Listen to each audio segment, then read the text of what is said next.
হাতে হাতে দা লাঠি লৈ ওলাই আহিল ৰাইজ।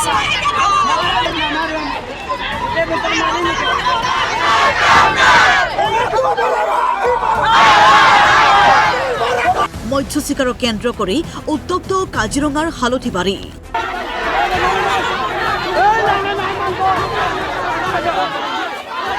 বিহুৰ পুৱাই কাজিৰঙাৰ হালধিবাৰীত সমূহীয়া মৎস্য চিকাৰক কেন্দ্ৰ কৰি সৃষ্টি হ'ল উত্তপ্ত পৰিস্থিতিৰ।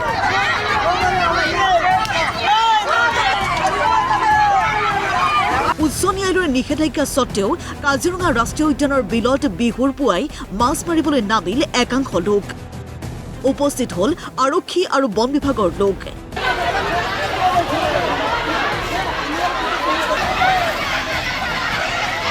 সমূহীয়া মৎস্য চিকাৰত দিলে বাধা।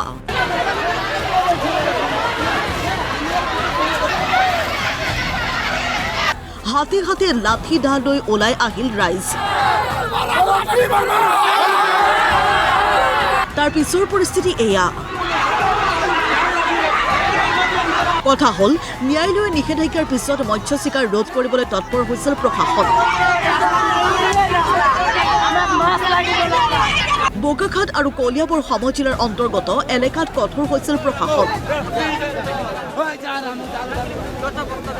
তথাপিও উৰুকাৰ বিয়লি প্ৰশাসনৰ বাধা নেওচি মৎস্য চিকাৰ কৰে একাংশ ৰাইজে। তাৰেই গইনালৈ বিহুৰ পুৱাই এনেদৰে বিলত নামিছিল হালধিবাৰীৰ একাংশ লোক।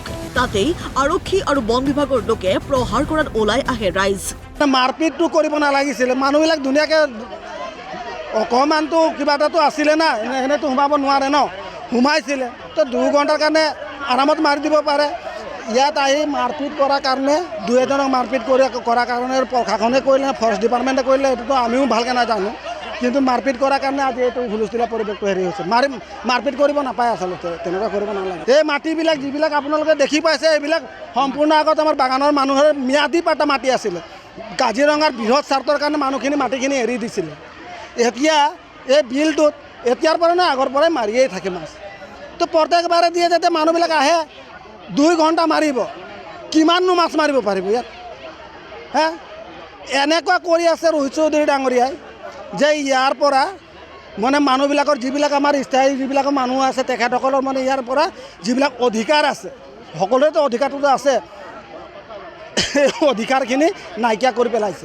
উত্তেজিত ৰাইজে কিছু সময় 37 নম্বৰ ৰাষ্ট্ৰীয় ঘাইপথ আবদ্ধ কৰি ৰাখে যদিও প্ৰশাসনৰ হস্তক্ষেপত শান্ত হয় পৰিস্থিতি। অৱশ্যে বিলত এৰি থৈ অহা জালসমূহ গৰাকীক লৈ আনিবলৈ দিয়ে বন বিভাগে।